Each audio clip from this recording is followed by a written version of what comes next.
पीछे कुछ क्लास बताई गई थी, हम कल या परसों कल ही बताई गई थी, इसके पहले वेक्टर विश्लेषण कुछ बताया गया था, वेक्टर डायग्राम्स पढ़ाई गई थी आपको, उसी के आगे समझाया था। न्यूमेरिकल भी बताया गया था कुछ, किसी कुछ उस चैप्टर में डाउट हो तो बता दीजिए। मेरी तरफ से उसको गाइड कर दिया गया था। फिर भी मैंने कहा था आपसे कि दायिंड कभी फिजिक्स नहीं होती, कोई भी चैप्टर दायिंड नहीं होता है, लेकिन परीक्षा की दृष्टि से आपको उसको खत्म कर दिया गया। और ये कह रहे थे आपके पास कोई बुक हो तो आप देखते रहिएगा और डाउट मुझसे पूछते रहिएगा, ठीक है। कोई भी न्यूमेरिकल उसका सॉल्व किया जाएगा, दिया जाएगा, सोल्यूशन सॉल्व किया जाएगा, ठीक। उसी के आगे नेक्स्ट चैप्टर करना है आपको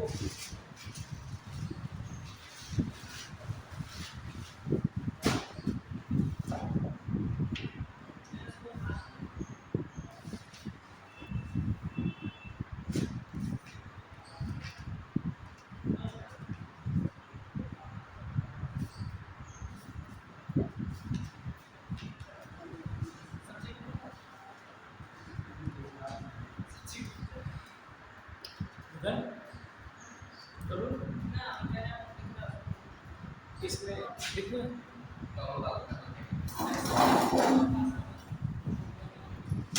तो और नज़दीक रखेंगे इसको,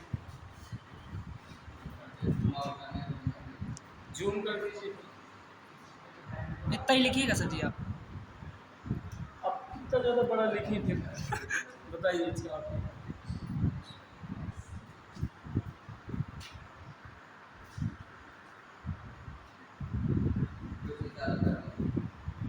अच्छा ऑन था क्या? ठीक है लिखिए।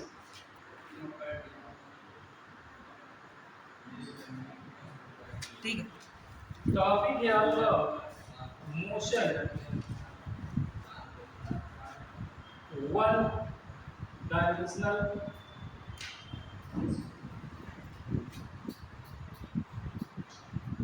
टू डायमेंशनल,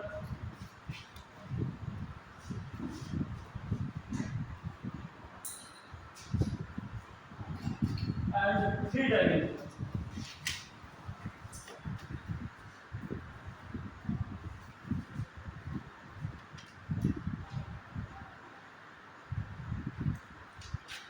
मतलब पढ़ना है आपको गति, एक द्विविमी एंड त्रिविमी।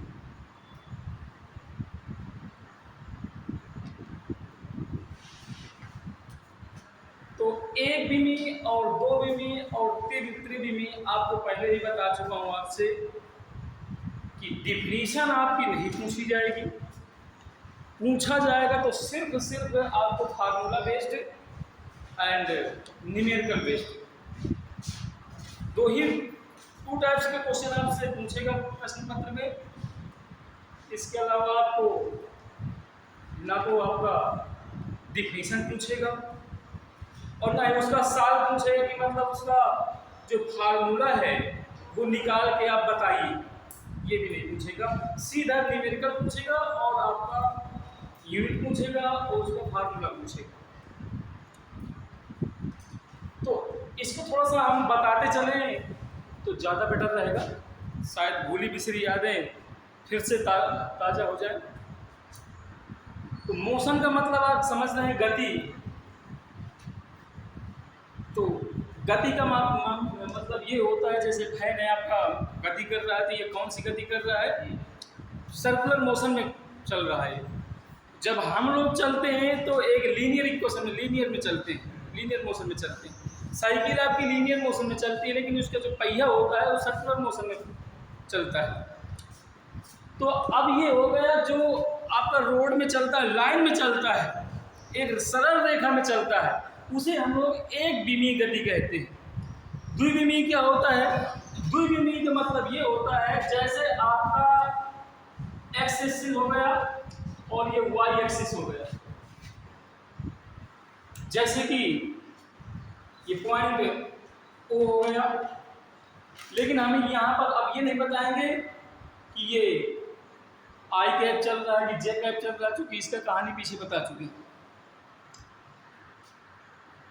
आप एक छोटा सा तिनका लीजिए, जब आप खाली बैठे होते हैं कहीं, मैंने देखा है कई लोगों को, या हम कहीं एग्ज़ाम देने जाते हैं या एग्ज़ाम हॉल में बैठे होते हैं या कहीं फील्ड में बैठे होते हैं, तो फील्ड में घास तो होती है, तो हम एक तिनका उठा लेते हैं, और यदि कहीं चींटी अगर मिल जाती है, उस चींटी को उस तिनके के ऊपर आप चढ़ा लेते हैं, यहाँ तक आती है चींटी, फिर इधर पकड़ लेते हैं, तो फिर इधर चींटी देखती है इधर उधर, अरे बहुत दूर है, गिर जाऊंगी तो हाथ पैर टूट जाएंगे, ऐसा सोचती है अपने मन में, आप उसे परेशान करते हैं। वो भी एक जीव है, लेकिन वो सामाजिक प्राणी है वो। फिर उधर उधर झाँकती है, इधर कहीं जगह नहीं मिलती है तो फिर रिटर्न करती है, फिर आप इधर पकड़ लेते हैं। मतलब कि वो एक आपका द्विविमीय गति करती है, दो ही डायरेक्शन में गति कर रही है, एक तो ये तो लेफ्ट जाएगी, ये तो राइट जाएगी। अब कहीं उसकी जगह नहीं है जाने के लिए, तो लेफ्ट जाएगी तो राइट जाएगी, वो कहलाती है आपका द्विविमीय गति। आपने केमिस्ट्री में पढ़ा होगा जिगजैग मोशन, ठीक है। अब हमारी जो है मधुमक्खियाँ होती हैं या मक्खी होती हैं, घरेलू मक्खी होती हैं, वो जानते हैं कैसे गति करती है, इधर जाएगी फिर इधर जाएगी फिर इधर जाएगी, उसका कोई आकार निश्चित नहीं होता है। अर्थात वो आपका ऐसी गति को हम लोग क्या कहते हैं, त्रिविमीय गति कहते हैं।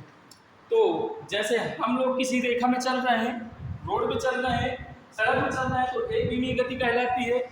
जैसे आपका चींटी का चलना किसी तिनके पे, तो वो कहलाता है द्विविमीय गति कहलाती है। और जैसे जिगजैग गति हो गई, जैसे मधुमक्खी का चलना, वो आपका त्रिविमीय गति होती है। हालांकि इसकी डिफिनेशन पूछी नहीं जाएगी, फिर मैं बता रहा हूँ आपको। इसके बाद आपका कुछ है, नोट नहीं करना, अभी समझना है ओनली। उस दिन मैंने बताया था लीनियर इक्वेशन कुछ होते हैं, जो ना आया हो तो देख लीजिए। v = u + a था, s = ut + ½ at² था, और v² = u² + 2as था। ये सिर्फ लीनियर के लिए है।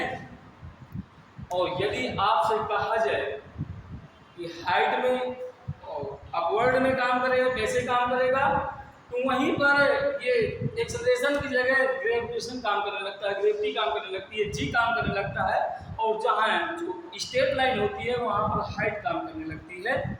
उसी के अकॉर्डिंग एक होता है प्रक्षेप गति। प्रक्षेप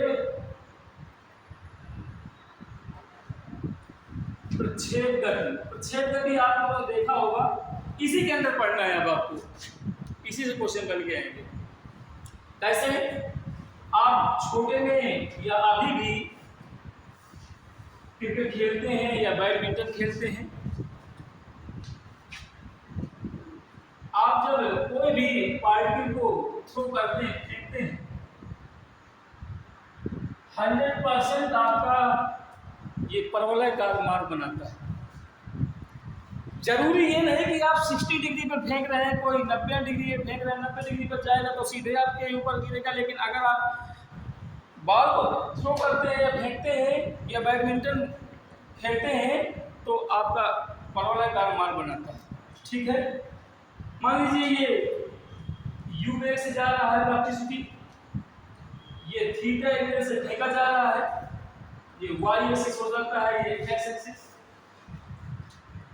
जहां से कोई व्यक्ति फेंकता है, मान लीजिए कोई व्यक्ति है, ये गेंद लिए है आपका और ये फेंक रहा है, ठीक है। अब ये हाईएस्ट ऊंचाई ये आपकी कहलाती मैक्सिमम ऊंचाई एच मान लीजिए। इस पॉइंट को P मान लीजिए, जहां से फेंका जहां तक गिरी आपकी पिंड या बॉल गिरती है उसे हम लोग हॉरिजॉन्टल डिस्टेंस कहते हैं, अर्थात क्षैतिज परास। इसको R से व्यक्त करते हैं। इस रेस्ट ऑफ इलेक्ट्रिसिटी को दो कन्वर्टों में डिवाइड करेंगे अगर जो, तो ये बन जाता है बेटा u cos थीटा एंड ये बन जाता है आपका u sin थीटा। ये वर्टिकल है, ये आपका हॉरिजॉन्टल है। नोट अभी कुछ नहीं करना, नोट करने का मैं तरीका बताऊंगा क्या नोट करना है आपको, किस पर न्यूमेरिकल आपका पूछा जाएगा। इससे संबंधित आपका यहां से यहां तक जो टाइम लगेगा वही टाइम यहां से यहां तक लगेगा। मतलब यहां से कोई टाइम t लग रहा है गेंद को यहां तक पहुंचने में, तो यहां तक t लगेगा। मतलब टोटल यहां से यहां तक पहुंचने में इसे टाइम या पीरियड कहलाता है, अर्थात उड्डयन काल। पढ़ा होगा शायद, इसे उड्डयन काल कहते हैं। समय बराबर लगेगा, हाँ तेज जाएगी, लेकिन हाईएस्ट ऊंचाई पर पहुंचेंगे तो आपका ये यहां तक पहुंचेगा, लेकिन टाइम उतना ही रहेगा क्योंकि t इक्वल टू आपने पढ़ा होगा 2 pi root l upon g। जो आपका टाइम है ये लेंथ और ग्रेविटेशन तो आपका हमेशा ग्रेविटी का निश्चित एक वैल्यू होती है 9.8 रखिए, अन्यथा की स्थिति में वो दिए होता है 10 मीटर पर सेकंड स्क्वायर दिए होता है, या तो फिर आपका एल की वैल्यू जो भी हो दिए हो। लेकिन यहाँ पर कहीं ये देख लीजिए कि m तो नहीं दिए है ना, मतलब जो बॉल होगी, बॉल का जो टाइम होगा वो यहाँ तक से जितना लगेगा वहाँ भी इतना लगेगा, उसका द्रव्यमान पर निर्भर नहीं करेगा। क्योंकि ये फार्मूला बता रहा है कि डिपेंड किस पर है, लेंथ पर और गुरुत्वीय त्वरण पर। गुरुत्वीय त्वरण तो आपका एक निश्चित मात्रक होता है, निश्चित वैल्यू होती है उसकी, इसलिए यहाँ पर सिर्फ लेंथ पर डिपेंड करता है, न कि द्रव्यमान पर नहीं। गेंद कितनी भारी हो, जितना यहाँ तक टाइम लगेगा उतना ही आपको यहाँ तक टाइम लगेगा। हाईएस्ट ऊंचाई से यहाँ तक उतना ही टाइम लगेगा, उतना ही टाइम यहाँ तक लगेगा।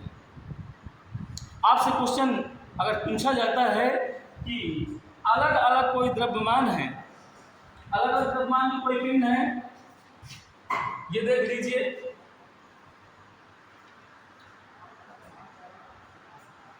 पिछले साल क्वेश्चन आया था टीजीटी में, एक पिंड फेंका जा रहा है 30 डिग्री पर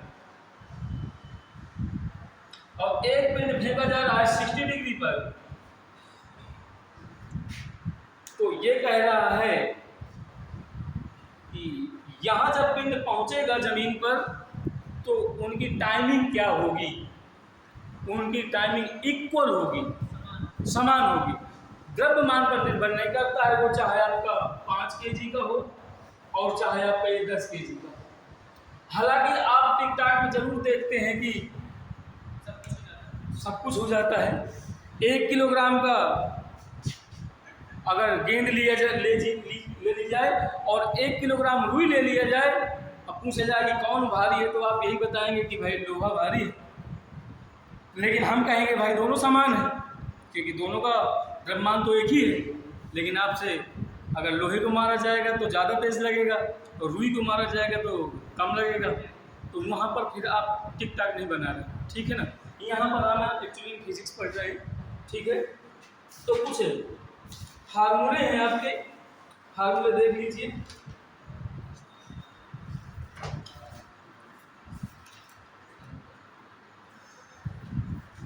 तो फार्मूला लर्न कर लेना है आपको।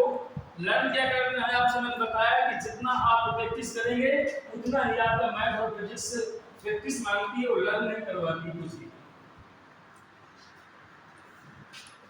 तो उस फार्मूले हैं आपके,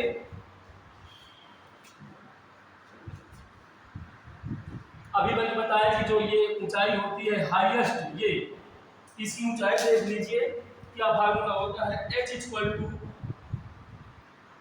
u square sine square theta upon 2g।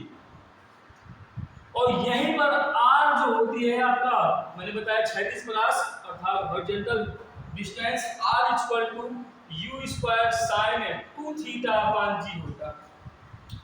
यहीं पर अगर आपका r मैक्सिमम निकाला जाए, मैक्सिमम का मतलब आप किस एंगल से फेंकें कि हाईएस्ट दूरी पर जाकर गिरे। अगर आप 90 डिग्री पर फेंकेंगे तो यहीं गिर जाएगी, अगर 60 डिग्री पर गिरे फेंकेंगे तो थोड़ा सा कम दूरी गिरेगी, थोड़ा सा उससे ज़्यादा दूरी पर गिरेगी।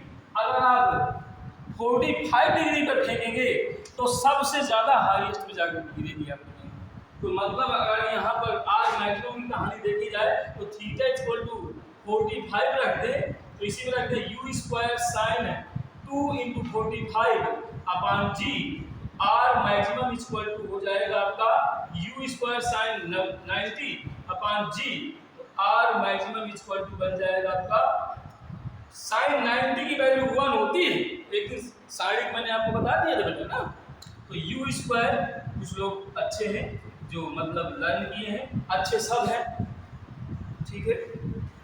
बस आप लोग थोड़ा सा पढ़ने में ज़्यादा विशेष ध्यान दिया करिए और जो काम दिया जाए वो काम ज़्यादा किया करिए। और टाइम और पीरियड की बात करते हैं तो t इक्वल टू होता है आपका 2u साइन थीटा अपॉन जी। और प्रक्षेप पथ का समीकरण होता है, पथ का समीकरण u y equal to x tan theta minus, हालांकि इसको नई क्लास से संबंधित कुछ नहीं आता है, इसे संबंधित आपका पूछा जाएगा। तो हम लोग न्यूमेरिकल देखते हैं, इनको नोट कर लीजिए। और बाकी आप जानते हैं कि चाल बराबर दूरी बटे समय होता है, दूरी बराबर आपका चाल बटे समय होता है, वो तो कक्षा 9 से पढ़ते हुए चले जा रहे हैं। बस यही देखना है, कुछ न्यूमेरिकल देखेंगे तो ज़्यादा समझ में आएगा।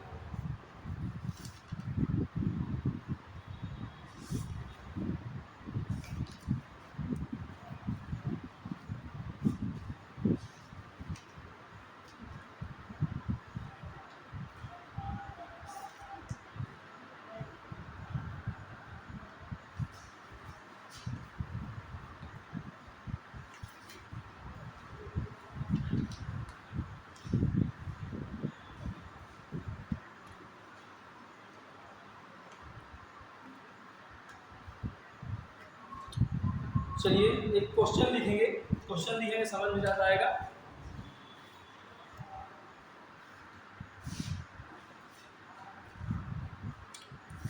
अच्छा, एक क्वेश्चन शायद पेपर देखा होगा आपने, करते विजयी लोग। इसके पहले 2019-20 का पेपर देखा होगा शायद, एनडीए का या आईआईटी वाला। उसमें एक क्वेश्चन आया था, आप बताइएगा अगर समझ में आ जाए, जो इसी संबंधित है जो पढ़ चुके पीछे। गाड़ी पर ब्रेक क्यों लगाए जाते हैं? गाड़ी पर ब्रेक क्यों लगाए जाते हैं?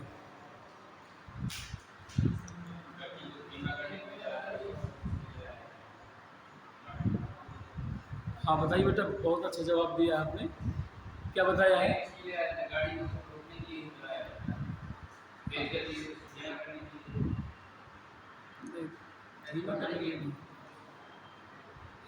ऑप्शन है स्पीड बढ़ाने के लिए, स्पीड घटाने के लिए, और दूसरा ऑप्शन ले, तीसरा ऑप्शन ले लीजिए इनमें से कोई नहीं, डी ऑप्शन ले लीजिए इनमें से दोनों, बढ़ाने के लिए। ब्रेक इसलिए लगाए जाते हैं क्योंकि आप स्पीड बढ़ा सकें उसको। पता चलता है अगर ब्रेक ना होगा ना तो आप बहुत धीम चलेंगे। अपनी साइकिल से ही देख लीजिए, अगर ब्रेक ना होगा तो आप धीमे धीमे चलेंगे, कहीं भिड़ ना जाए, कहीं भिड़ ना जाए। आपको कॉन्फिडेंस है कि हमारे गाड़ी में ब्रेक जो लगा है तो चाहे उतना भगा दे, 80, 85, 90 की स्पीड में, 100 की स्पीड में ब्रेक लग जाएगा। ठीक है ना, स्पीड बढ़ाने के लिए लगाए जाते हैं। ये क्वेश्चन आया है, हुआ है क्वेश्चन, ठीक है।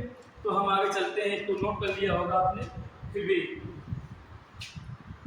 इरेज करते हैं, क्वेश्चन लिखेंगे।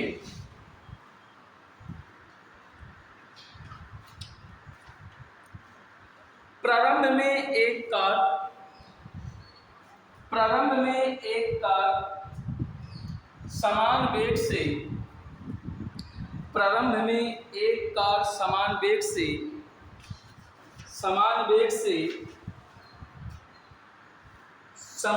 से चल रही थी, समान वेग से चल रही थी। उस पर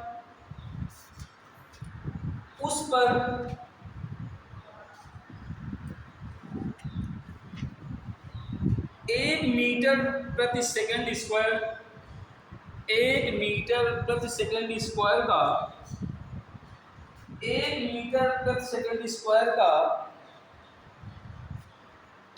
त्वरण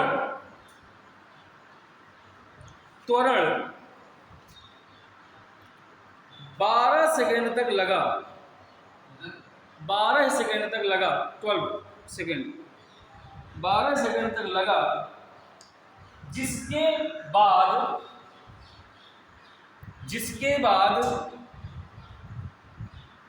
12वें सेकंड में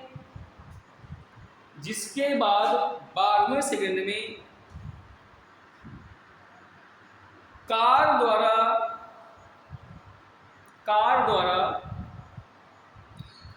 190 मीटर की दूरी, 190 मीटर की दूरी तय किया, 190 मीटर की दूरी तय किया। कार का प्रारंभिक वेग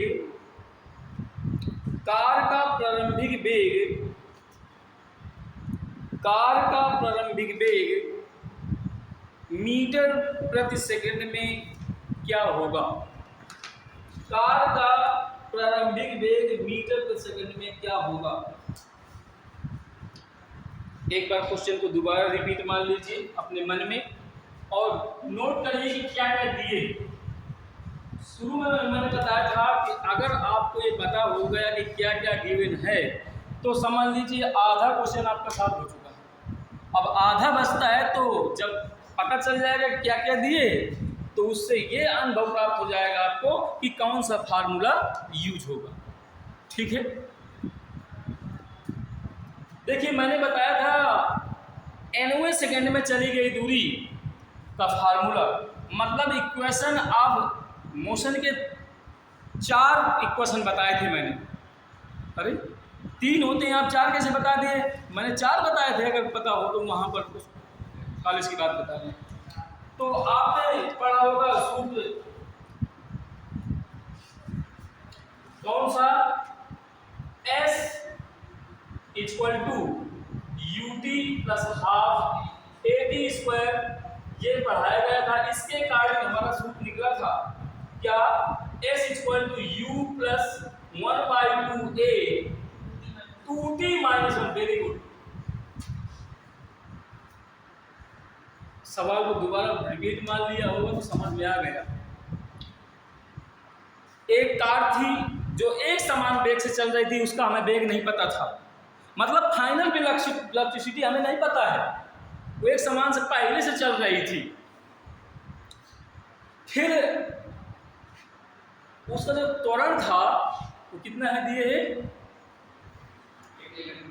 1 मीटर पर सेकंड स्क्वायर दिए, मतलब गिवन दिए है आपका बेटा A इक्वल टू 1 मीटर प्रति सेकंड स्क्वायर, ये दिए 1 मीटर पर सेकंड स्क्वायर।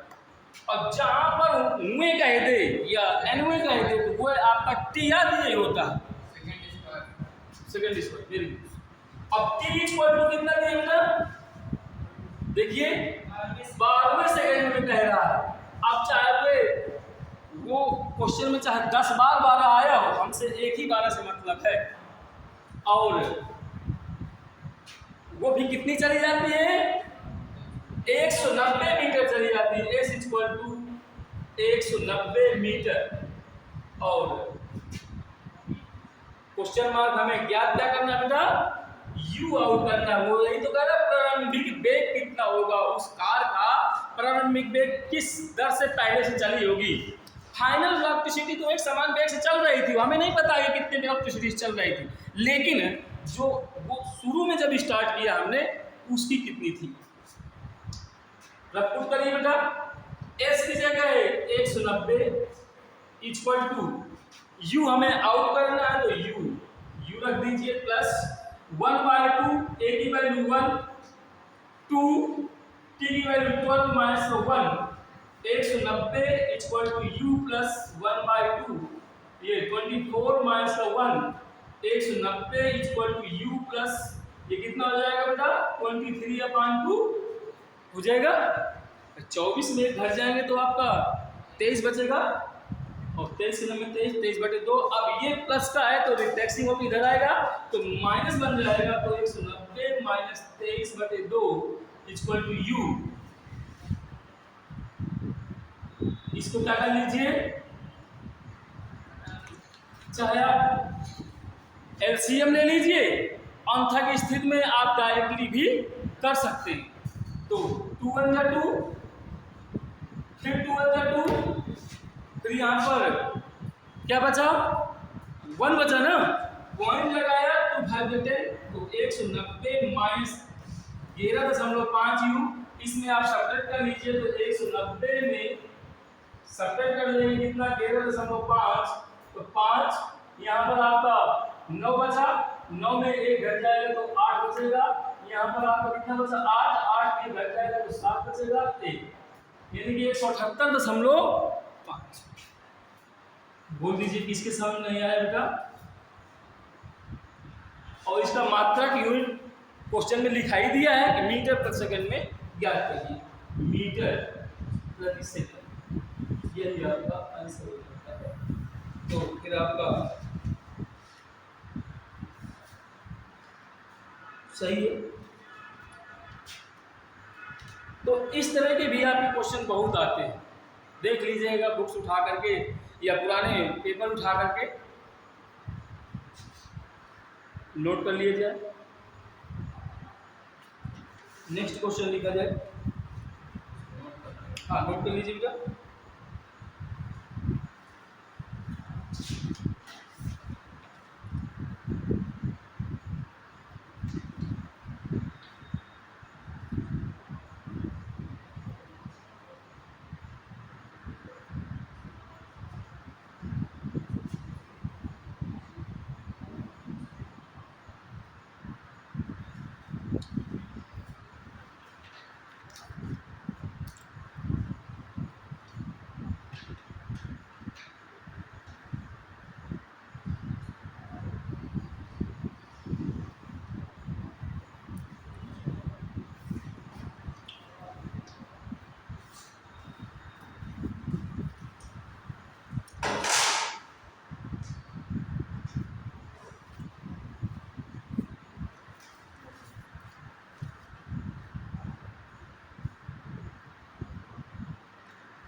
नेक्स्ट क्वेश्चन देखिए, किसी वस्तु के वेग को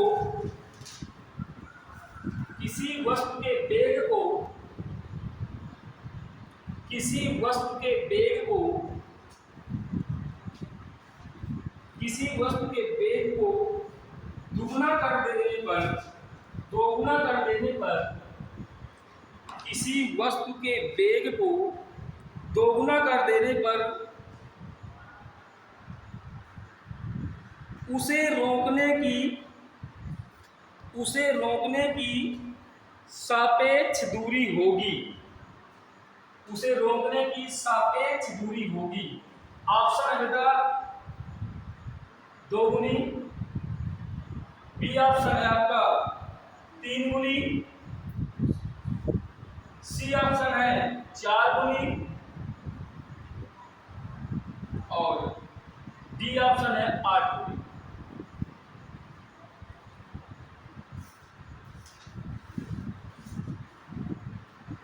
सापेक्ष दूरी में ये बताना है,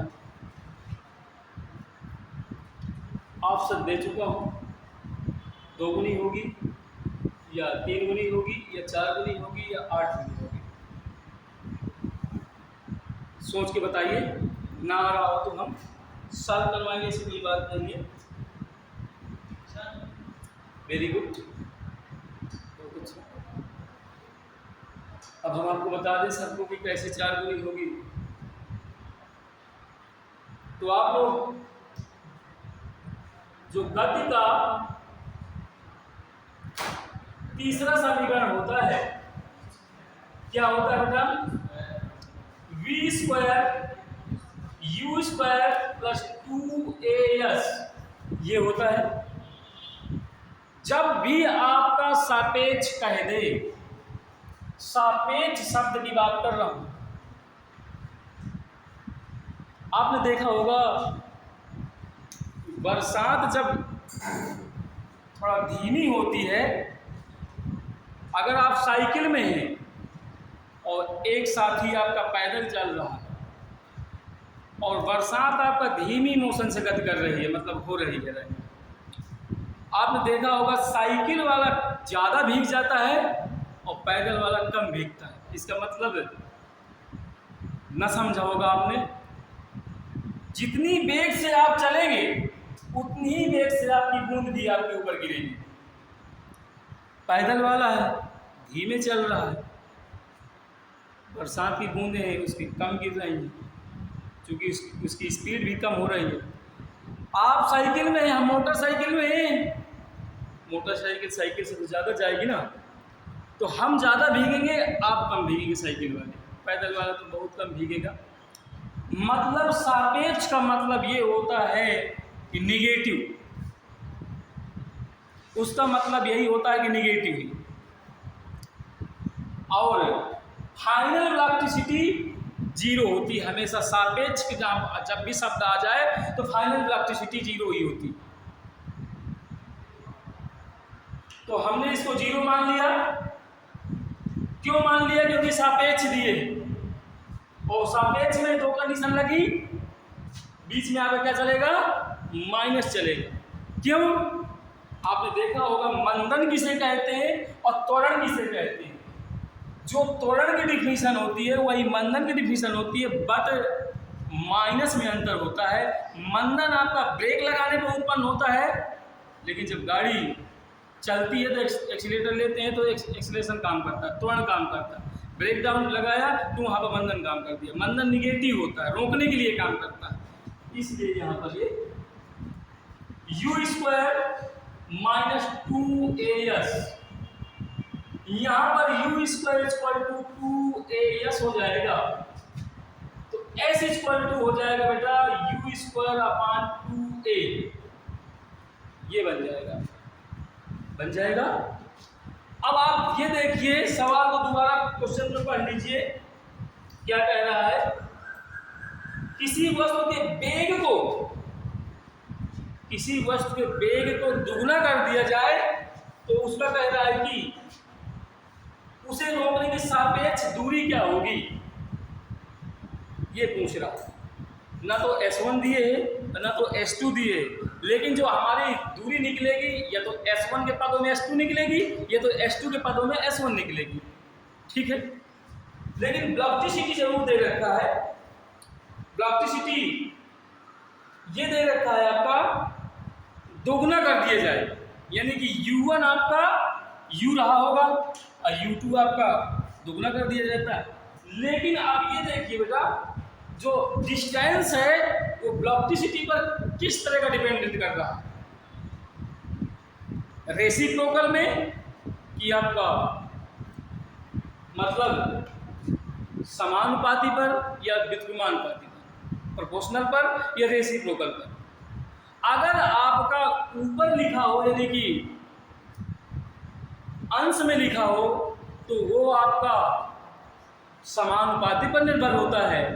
अगर आपका हर में लिखा है, डिनोमिनेटर में लिखा है, तो आपका न्यूमरेटर में लिखा तो आपका भी क्या बनेगा, रेसिप्रोकल में रहेगा।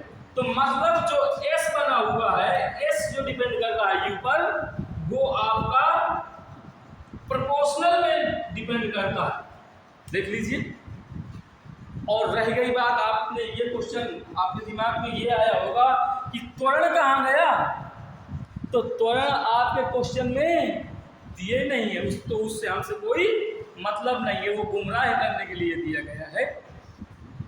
इसलिए इसका फार्मूला कैसे बनाएंगे, कुछ ऐसे फार्मूले होते हैं कि हमें बनाना पड़ता है, वो बन के नहीं आते, मूल फार्मूला हमें पता होना चाहिए बस। इसके लिए बनेगा बेटा हमारा formula S1/S2 equal to U1/U2 का होला स्क्वायर लिखा है, स्क्वायर लिख दिया, देख लीजिए। क्वेश्चन में आपका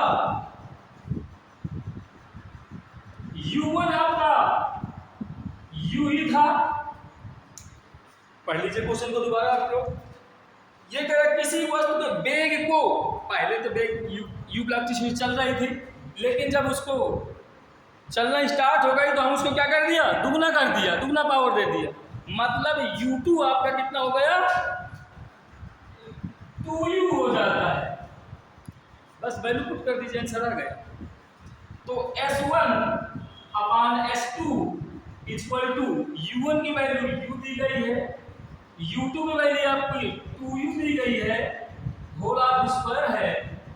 देर मुझे इसलिए लग रही है कि समझाने में देर लग रही है, नहीं तो ये क्वेश्चन बहुत दमदार नहीं है, सीधे अगर आप करना चाहें तो यहीं से कर दीजिए, वैल्यू पुट कर दीजिए, आंसर आ जाएगा। लेकिन आपको इसलिए समझा रहे हैं कि करके कि आपको हमेशा मेमोरी में भर जाए, कभी भूले ना।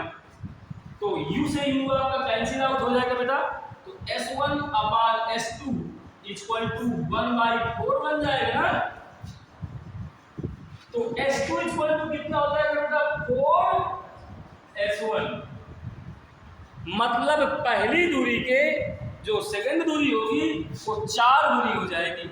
मतलब यहाँ पर कौन सा क्वेश्चन आ गया, आंसर आपका सी क्वेश्चन सही है, सी 4 गुना सही, ऐसे बन के आया। अभी समझ में ना आया हो तो किसी के तो पूछ ले, फिर से बताया जाएगा आपको, नहीं बताइए आगे।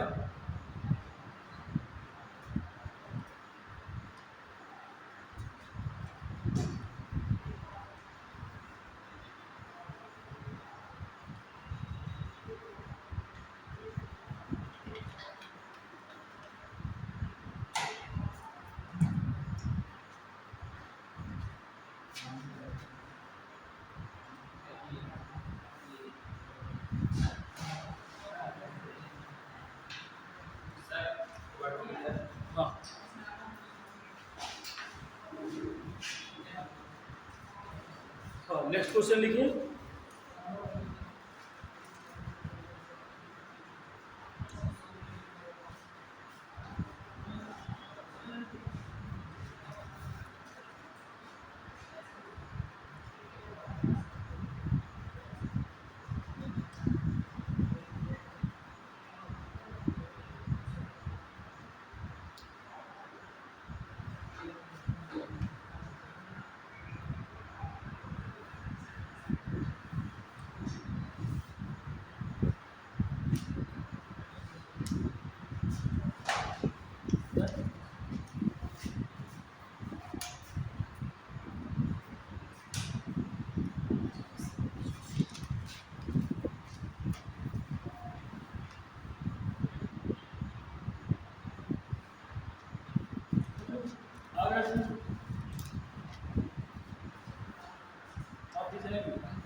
एक पिंड समान त्वरण के साथ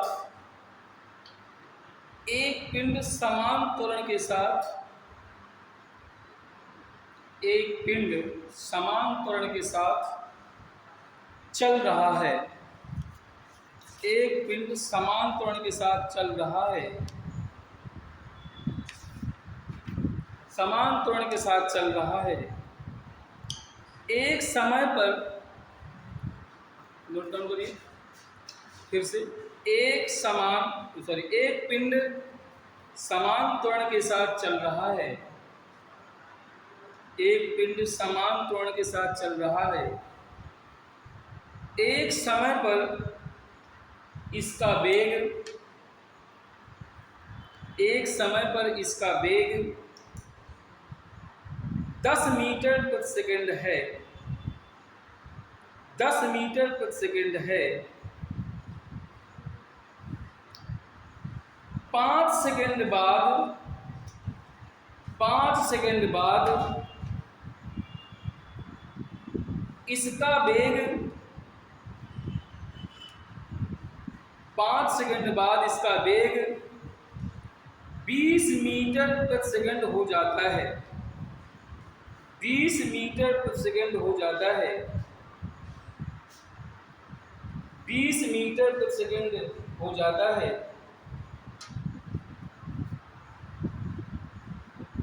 2 सेकंड पहले 2 सेकंड पहले इसका वेग क्या था? 2 सेकंड पहले इसका वेग क्या था? 2 सेकंड पहले इसका वेग क्या था? 2 सेकंड पहले इसका वेग क्या था? क्वेश्चन को दोबारा रिपीट मान लीजिए।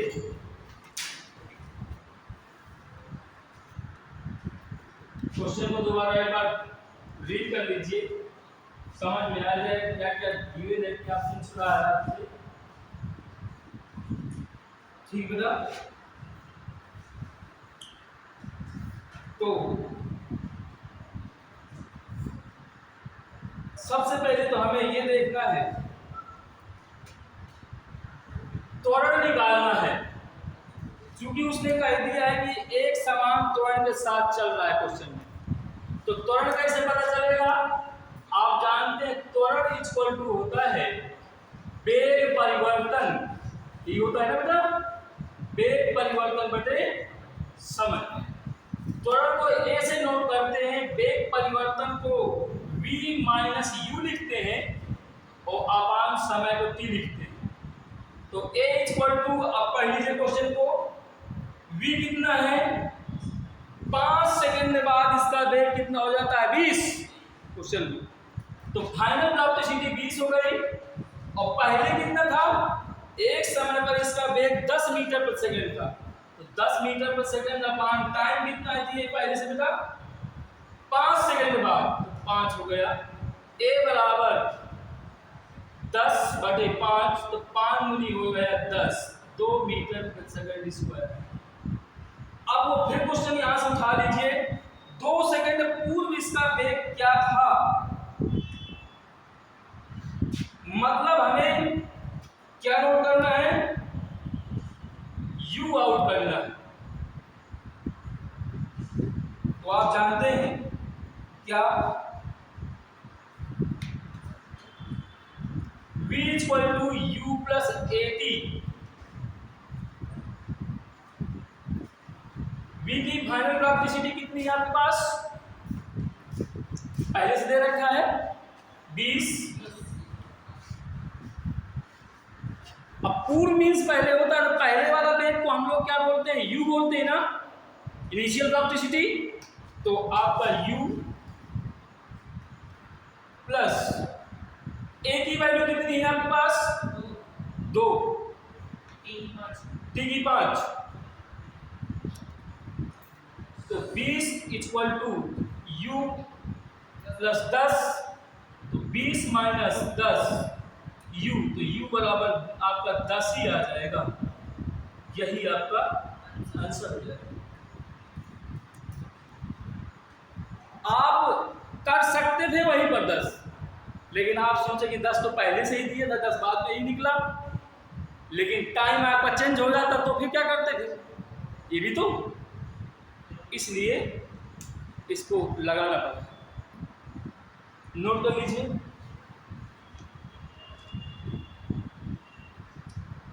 नेक्स्ट सवाल देखेंगे। नेक्स्ट न्यूमेरिकल,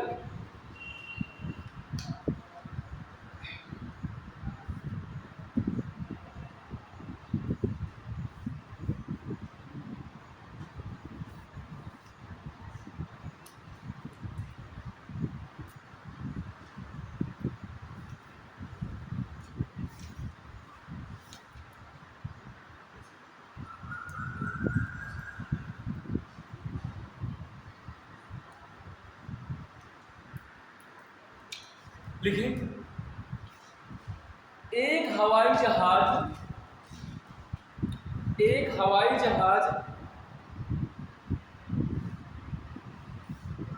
75 मीटर प्रति सेकंड की गति से, एक हवाई जहाज 75 मीटर प्रति सेकंड की गति से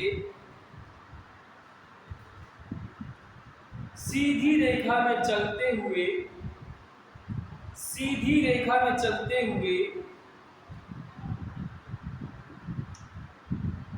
6 सेकंड तक रॉकेट छोड़ता है। 6 सेकंड तक रॉकेट छोड़ता है। 6 सेकंड तक रॉकेट छोड़ता है। इस समय के अंत तक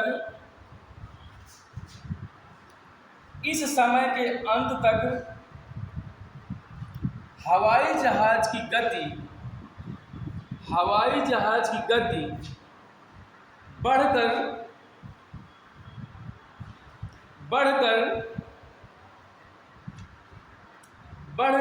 120 मीटर प्रति सेकंड हो जाती है।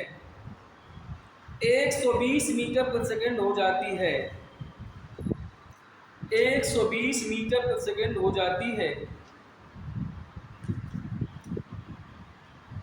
जहाज द्वारा प्रथम 10 सेकंड में तय की गई दूरी,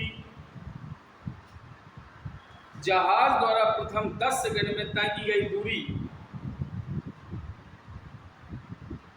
कितनी होगी? 10 सेकंड में तय की गई दूरी कितनी होगी? प्रथम 10 सेकंड में।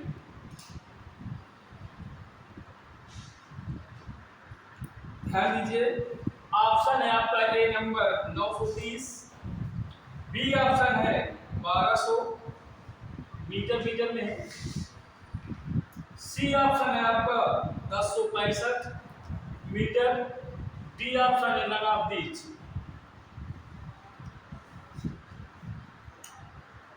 न्यूमेरिकल को दोबारा पढ़ लीजिए, समझ में आ जाएगा। न्यूमेरिकल दिए है आपका,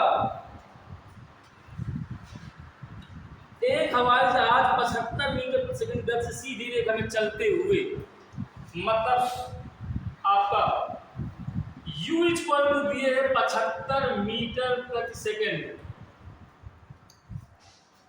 अगर प्रारंभिक वेग है, इनिशियल वेलोसिटी है, तो u से तो डिनोट करेंगे। फिर आगे क्वेश्चन को पढ़ लीजिए। 6 सेकंड तक रॉकेट छोड़ता है, यहाँ पर t बराबर है आपका 6 सेकंड।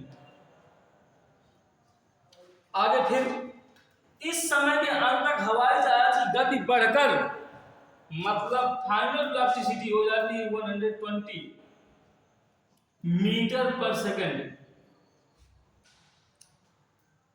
जहाज द्वारा प्रथम 10 सेकंड में तय की गई दूरी, फिर बाद में आपको एस आउट करना है। दोबारा रिपीट कर लीजिए क्वेश्चन को। देखिए, दूरी निकालने के लिए चाहे जो दूरी आप नोट करिए, चाहे आप लोग एस इक्वल टू देखेंगे तो UT plus half eighty square, यहां पर भी त्वरण की आवश्यकता है। अगर आप देखेंगे v square equal to u square plus 2as, यहां पर भी त्वरण की आवश्यकता है। और v बराबर u प्लस एटी में यहां पर तो इसको कटी कर सकते हैं। क्यों? क्योंकि यहां पर तो s दिए ही नहीं है, इसलिए ये लगेगा नहीं। अब हमारे पास दो ही ऑप्शन है, या तो ये लगाएंगे और या तो ही ये लगाएंगे। ठीक है, तो ये इसलिए नहीं लगेगा क्योंकि टाइम आपका ऑलरेडी दिए 10वें सेकंड में, तो पक्का है कि फिर ये यही यूज होगा, टाइम इसमें दिए नहीं, तो हमारे पास ये यूज होगा। तो सबसे पहले तो हम, अगर हमें यस निकालना है तो यू तो दिए है, टी भी दिए है, लेकिन आपका त्वरण नहीं दिए, तो त्वरण निकालने के लिए फार्मूला भी आपको पता बताया गया है। A इक्वल टू बताया गया है बेटा v minus you upon T, तो A इक्वल टू b की वैल्यू 120 माइनस u की वैल्यू 75 अपॉन t की वैल्यू 6, सब्ट्रैक्ट किया, 10 में 5 निकालेंगे 5 बचेंगे, और 11 में से 7 निकल जाएंगे आपके, तो कितना बचेगा 4, 7 से 11 अपॉन 6 का भाग दीजिए, कितना आएगा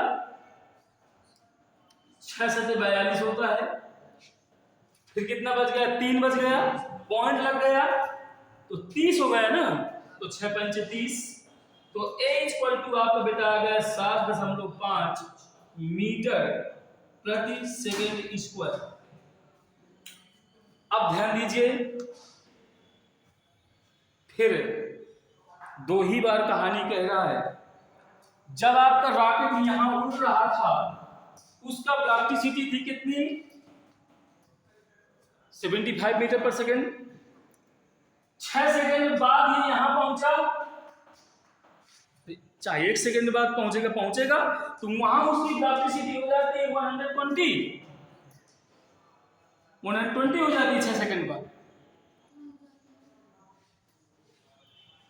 अब मान लीजिए कभी हम लोग गाड़ी को, रॉकेट है या जहाज है, एक ही स्पीड में तो चलेगा नहीं भाई, पहले अगर वो चलेगा तो स्वाभाविक है कि स्पीड बढ़ाएगा, वो पहले स्पीड इतनी थी, 6 सेकंड बाद वो अपनी स्पीड को बढ़ा देता है, 120 हो जाती है। तो सबसे पहले भी यहाँ पर दूरी यहाँ से भी निकाल देंगे, फिर वो कह रहा है अगले 10 सेकंड में फिर दूरी निकालना, देखते हैं। तो कह रहा है कि 6 सेकंड में दूरी, फार्मूला बताइए वही वाला फार्मूला, S बराबर यूटी प्लस हाफ है टी स्क्वायर से, S equal to u t plus half a t square, U की वैल्यू पुट कर दीजिए, तो S बताइए मुझे आप कितना आ गया, इसको S1 बना लीजिए, तो S1 इक्वल टू हो जाएगा बेटा, U की वैल्यू आपकी पता है 75, T की वैल्यू कितनी है 6 सेकंड, प्लस 1/2, A की वैल्यू आ गई है 7.5, T की वैल्यू 36 हो जाएगा, तो 6 का स्क्वायर 36 हो जाएगा, कटिंग किया इसको तो 18 हो गया, S1 इक्वल टू 6 पंचे 30 और 6 सते 42, 42 3 45 प्लस 18 पंचे 90 कैरी 9 और 18 सत्ते 26 है ना, 1 26 9 9 6 15 2 1 3 135, एक अंक दशमलव जोड़ दीजिए इसको, S1 बराबर 5 5 3 8 4 5 585 मीटर।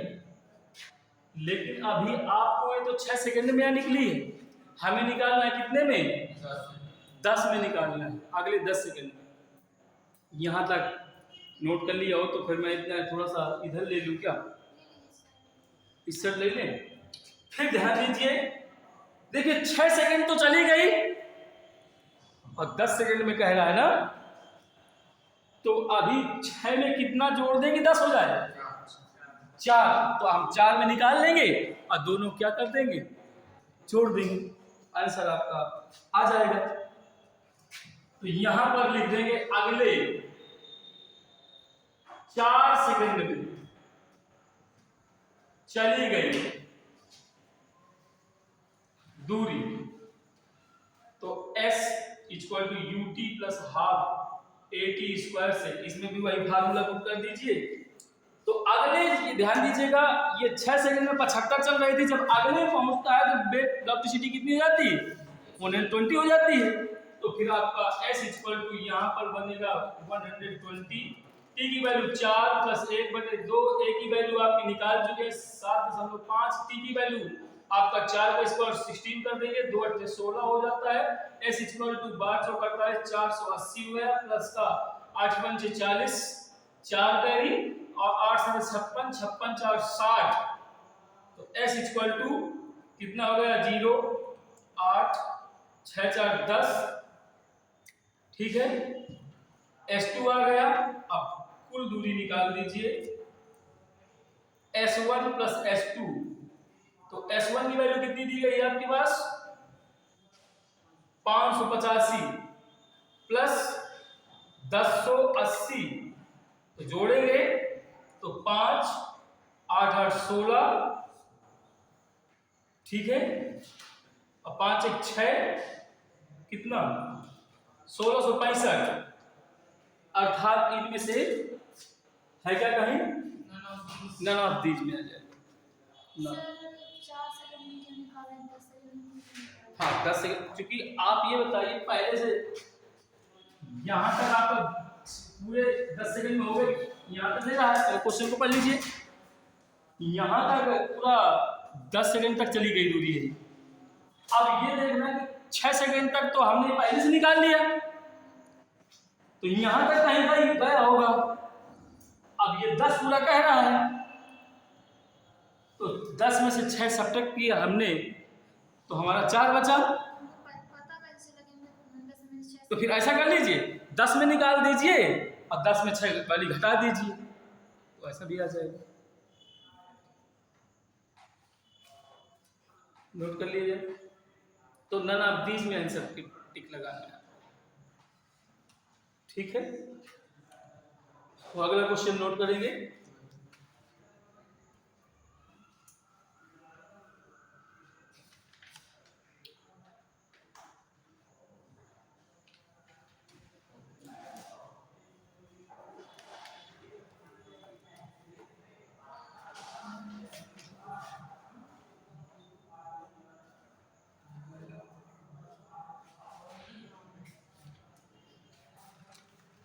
चलना ही जाएगा।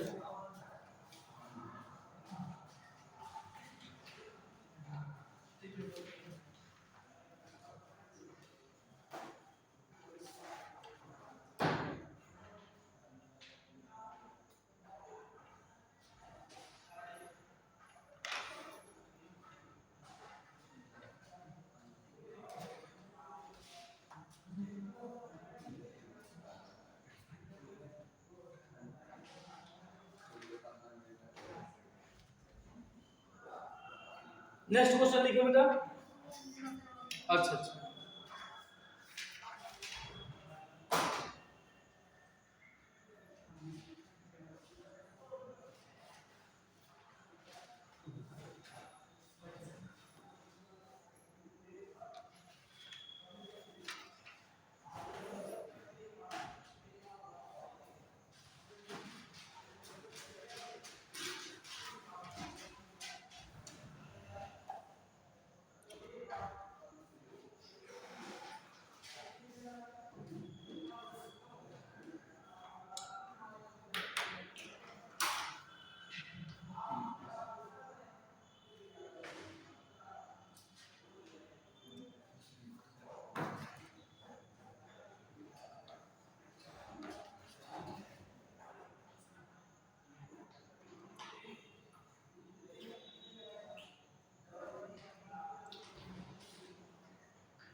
नेक्स्ट क्वेश्चन लिखिए बेटा।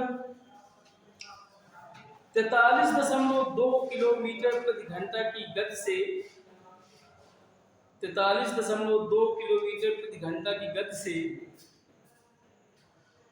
43.2 किलोमीटर प्रति घंटा की गति से चलती हुई मोटर कार पर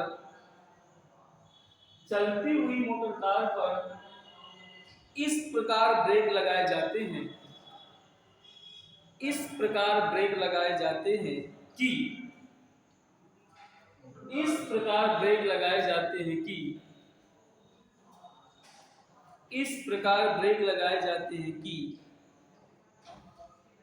इसकी गति का मंदन समझ लीजिए -a आ दिए है, ठीक है ना। अगर त्वरण दिए होता तो प्लस का a रहता।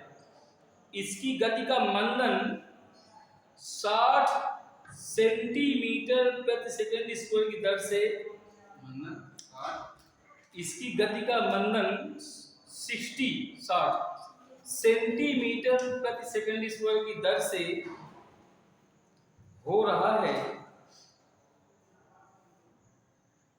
विरामावस्था में जाने से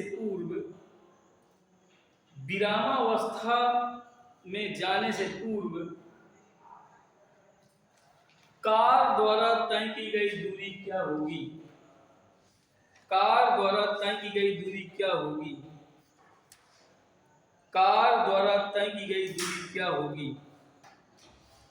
न्यूमेरिकल को दोबारा पढ़ लीजिए, समझ में बहुत अच्छी तरह से आ जाएगा आपका।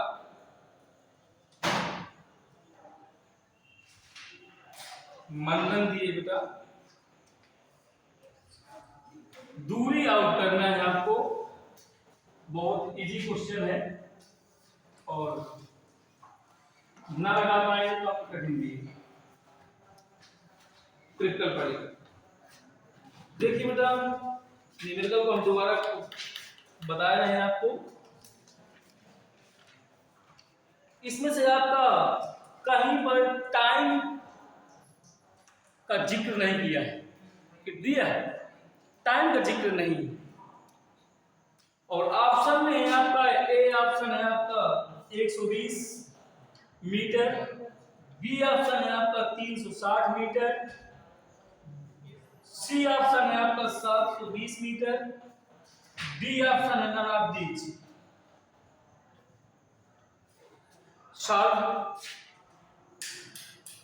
सबसे पहले तो ये देख लीजिए आप, किलोमीटर प्रति घंटा में दिए हो, उसको मीटर पर सेकंड में चेंज करना हो तो 5/18 से गुणा करवाते हैं।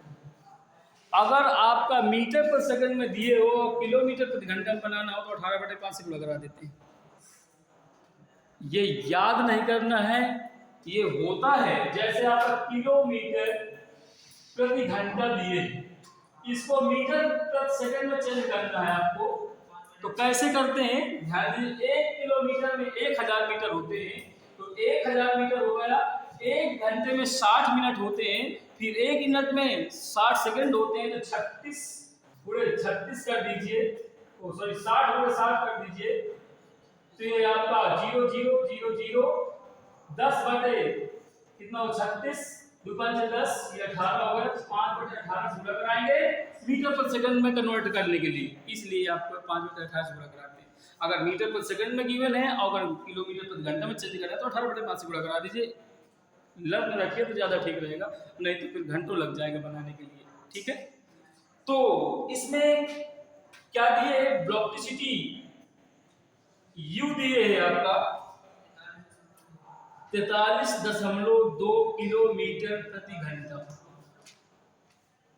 u इसको किलोमीटर प्रति घंटा बना लीजिए, तो बना है तो मीटर प्रति सेकंड में 43.2 × 5/18, ठीक है। u गुणा करा लीजिए, 5 × 10 हो जाएगा, 5 × 15 16 हो जाएगा, और 5 × 4 20, 20 1 21 हो जाएगा, 1 अंक बाद दशमलव लग जाएगा। अब 16 18, अब 18 से पूरा हो रहा है क्या, भाग हो रहा है क्या, 18 के में 18, 18 3 21 होते हैं, तो 3 बदल से जाएगा तो 36 होगा, 18 3 36। तो आपका u बराबर 12 मीटर प्रति सेकंड, ठीक है। 12 मीटर प्रति सेकंड, हाँ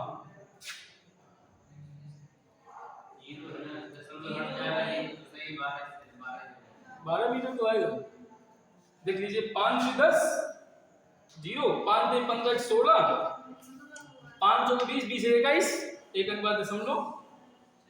ठीक है, ये सही है। आगे क्वेश्चन को फिर पढ़ लीजिए। इस प्रकार ब्रेक लगाया जाए तो इसकी गति का मंदन, मंदन का मतलब ए दिए लेकिन माइनस ए रखेंगे तो ए इक्वल टू दिए बेटा 60 सेंटीमीटर पर सेकंड स्क्वायर।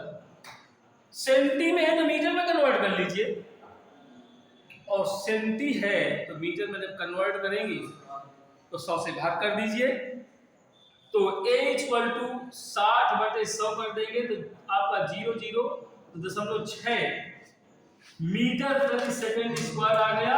लेकिन माइनस का बेटा, मंदन का मतलब माइनस हुआ।